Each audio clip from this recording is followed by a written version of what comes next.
ये डरावना वीडियो नेपाल का है। ये इमारत 5 मंजिला है और पानी उससे भी ऊंचा, और जो लोग यहां खड़े थे उन्हें 10 सेकंड का भी मौका नहीं मिला। ये तस्वीर नेपाल तिब्बत बॉर्डर की है, तिब्बत के इमिग्रेशन सेंटर की, जहां 1 सेकंड पहले सब कुछ ठीक था और अगले सेकंड सब कुछ खत्म हो जाता है।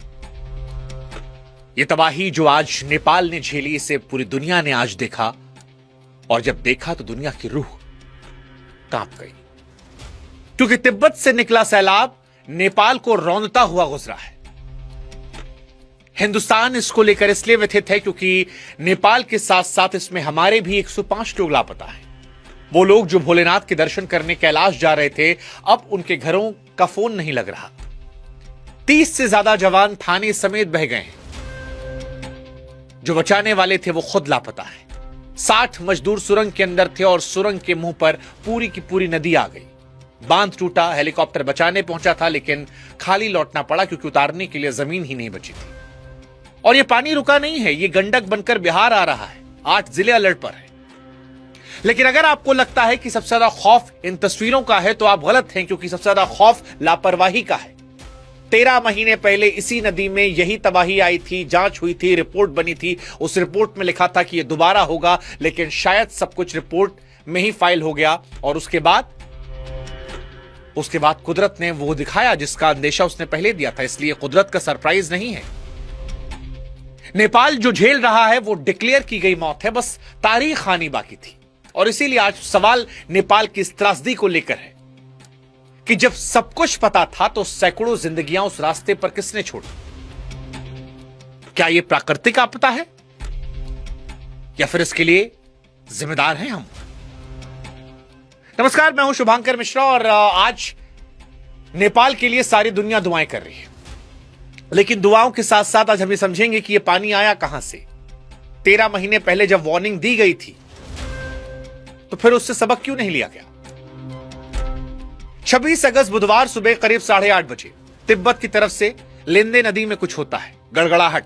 चश्मदीद बताते हैं कि ऐसी आवाज आई जैसे ज्वालामुखी फटा हो, और यह नदी नीचे आकर कहलाती है भोटे कोशी। वहां से चली तो सीधे उस दरवाजे पर पहुंची जहां से नेपाल चीन का सारा व्यापार गुजरता है। फिर वहीं पर बॉर्डर पर वो दरवाजा जहां से भोलेनाथ के यात्री तिब्बत में घुसते हैं, कैलाश जाते हैं। यानी उस सुबह मौत ने वो दरवाजा चुना जहां सबसे ज्यादा लोग खड़े थे, ट्रक वाले, मजदूर, पुलिस वाले और यात्री। इसके बाद 9 बजे रसू वागड़ी पहुंचता है ये सैलाब, और यहीं पर वो सीसीटीवी वाला सीन आता है। कस्टम, ट्रक, इमिग्रेशन सब बह जाता है। 9:15 बजे जिले के सबसे बड़े अफसर तक खबर पहुंचती है। तब तक पानी टिमुरे बाजार को निगल चुका है। और यहां पर एक बात नोट करने वाली, पूरी कहानी इसी पर है। उस दिन रसुआ में बारिश नहीं हो रही थी। खुद जिला अफसर ने कहा, यानी ये बादल फटने वाली बाढ़ नहीं थी, ये पानी कहीं और से आया था। पानी दौड़ता है, रास्ते में जो आता है, गांव, बाजार, सबको निगलता चला गया, बस्तियों को। जितनी तेजी से आया उतनी तेजी से गुजर गया, और पीछे कीचड़, मलबा, सन्नाटा सब छोड़कर चला गया। इस तबाही का अगर आप हिसाब लगाएंगे तो आप जानते हैं नेपाल में इस पानी ने क्या क्या निकला। सबसे पहले रक्षकों को निकला। बॉर्डर से लेकर नीचे घाटी तक 3 के 3 पुलिस पोस्ट बह गए। 32 जवान लापता हैं, यानी जिनकी ड्यूटी थी बचाना, उन्हें ढूंढा जा रहा है। दूसरा, सुरंग के 60 लोग। लंगटांग हाइड्रो प्रोजेक्ट, पहाड़ के पेट में अंधेरे में काम चल रहा था। बाहर क्या हो रहा था कोई अंदाजा नहीं। सुरंग के मुंह पर पूरी नदी आई, अंदर से कोई खबर नहीं, सब बर्बाद। तीसरा, हेलीपैड बह गया, हेलीकॉप्टर को लौटना पड़ा, सड़कें कटी हैं। फौज के जवान चट्टानों के सहारे बच्चों को निकाल रहे हैं। बांध, उनको नुकसान पहुंचा। 216 मेगावाट के अपर त्रिशूली प्रोजेक्ट का बांध टूटा तो पहाड़ जितने सैलाब में बांध का रुका पानी भी जुड़ गया, त्रिशूली बाजार में घुसा और सब बहा ले गया। 13 पावर प्रोजेक्ट सब ठप में, और इंसान 22 मौत की पुष्टि हुई है। लेकिन यह आंकड़ा छोटा है क्योंकि लगभग 400 से संपर्क टूटा है। 291 विदेशी हैं, 105 भारतीय हैं, 37 एनआरआई हैं। सबसे ज्यादा तो कैलाश रूट पर है। अब एक ऐसी विडंबना है कि शिव के दर पर जाने वाले शिव की झीलों के रास्ते में फंसे हैं। हालांकि सभी लापता का मतलब मौत नहीं है। टावर बहे हैं, रास्ते कटे हैं, लोग सुरक्षित मिल भी रहे हैं, आंकड़े हर घंटे बदल रहे हैं, लेकिन डर है। सीमा पार और बुरा हाल है। तिब्बत की वो पोर्ट जहां से कैलाश यात्री एंट्री करते हैं, वहां दर्जनों लोग बहे हैं। हालत ऐसी है कि खुद चाइना के शी जिनपिंग को सर्च का आदेश देना पड़ा। इधर नेपाल के पीएम बालेन शाह ने नदी किनारे लोगों सतर्क रहने की अपील की है। भारत भी मदद की बात कर रहा है। कहा जा रहा 88 को जिंदा बचाया गया है, 12 हेलीकॉप्टर लगे हैं। लेकिन कहानी खत्म नहीं हुई है। ऊपर पहाड़ों में पानी अभी भी रुका है। प्रशासन ने साफ कहा है कि एक और दीवार कभी भी टूट सकती है। लेकिन अब सवाल यह है कि जब बारिश नहीं हुई तो नेपाल में पहाड़ जितना पानी आया कहां से? और जवाब बड़ा आसान है। हिमालय के ऊपर ग्लेशियर है, बर्फ के पहाड़, धरती गर्म हो रही है, ये पिघल रहे हैं और पिघला पानी कई बार ग्लेशियर के ऊपर ही झील बना लेता है। और इसी झील की दीवार क्या है? चट्टान नहीं, बर्फ का मलबा। एक दिन ये टूटता है और पूरी झील एक झटके में नीचे। विज्ञान इसे ग्लोफ कहता है, देसी भाषा में पहाड़ पर टंगा पानी का बम।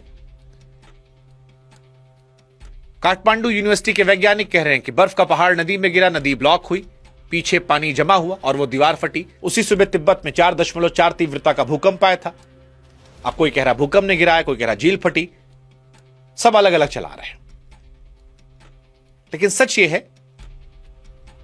कि ये बम इस घाटी में पहले ही फट चुका था। हमें पता था कि यहां ऐसा हो सकता है, तैयारियां नहीं थी।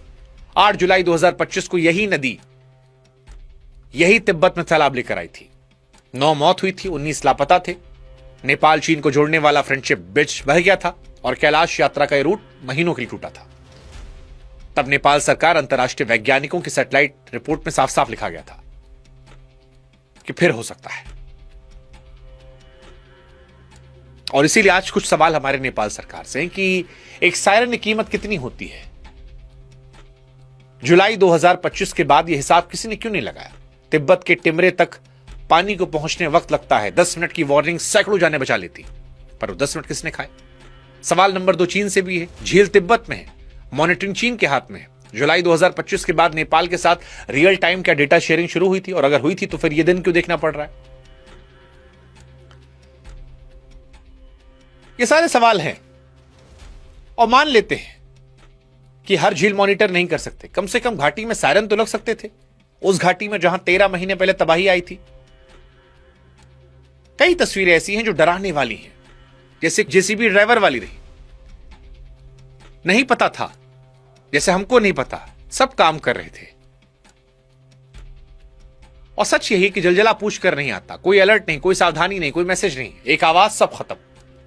ये तस्वीरें परेशान करने वाली हैं। और इस तबाही ने इंसान के भगवान तक को नहीं छोड़ा। यह तबाही का पानी 100 किलोमीटर दौड़कर नारायण घाट तक पहुंचा, जहां भगवान बुद्ध की मूर्ति थी। उनके चरणों तक गया, शांति के प्रतीक तक। कैलाश के पैकेज बनाने वाली ट्रैवल एजेंसियां जो जानती थी इसी रूट पर तबाही आई है, क्या उन्हें यात्रियों को बताया था कि रूट कितना हाई रिस्क है? हाई रिस्क का कागज साइन करवाया था? नहीं। 13 महीने पहले जब हमने बताया, इसी पर ग्लॉफ आया था। तो भारत सरकार के लिए भी सवाल है, क्या कैलाश यात्रा के लिए कोई एडवाइजरी थी, कोई रिस्क असेसमेंट, जो इतने सारे नागरिक पहुंच गए? ये बम सिर्फ नेपाल के ऊपर नहीं टंगे।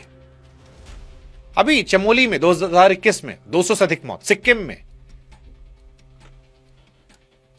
ये जो बम हम जिनका जिक्र कर रहे हैं, जो डैम बहने की बात कर रहे हैं, ये हमारे यहां भी उत्तराखंड, हिमाचल, सिक्किम, सब जगह लटके हैं। सिक्किम के बाद हमारे यहां कितनी झीलों पर वार्निंग सिस्टम लगे, कितने प्रोमिसेस पूरे किए गए? ये सारे सवाल बड़े महत्वपूर्ण हैं। तो आसान शब्दों में अगर इस पूरी कहानी को समेटे तो 26 अगस्त की सुबह तिब्बत से आई पानी की दीवार ने नेपाल का रसुआ निगल लिया। 22 मौतें हुई हैं, सैकड़ों लापता हैं। कुदरत ने किया है, सच है, लेकिन यह अधूरा सच है। पूरा सच यह है, कुदरत ने 13 महीने पहले रिहर्सल किया था, वार्निंग दी थी, लिखित दी थी, लेकिन हम नहीं समझे। बाढ़ कुदरत भेजती है, लेकिन बिना वार्निंग के मौत वो सिस्टम भेजता है। बाकी आप पर कोई अपना फंसा हुआ है तो भारतीय दूतावास काठमांडू के इमरजेंसी नंबर स्क्रीन पर हम आपको बता दे रहे हैं, +977 9851 316807। और भी कुछ नंबर है, 9851 289 445। हिम्मत मत हारिए, लोग मिल रहे हैं, जो अपडेट होगी आप तक पहुंचाएंगे। लेकिन इन घटना को आप प्राकृतिक घटना मानते हैं या इंसान की लापरवाही का नतीजा, या दोनों? जवाब आप कमेंट सेक्शन में जरूर लिखिएगा।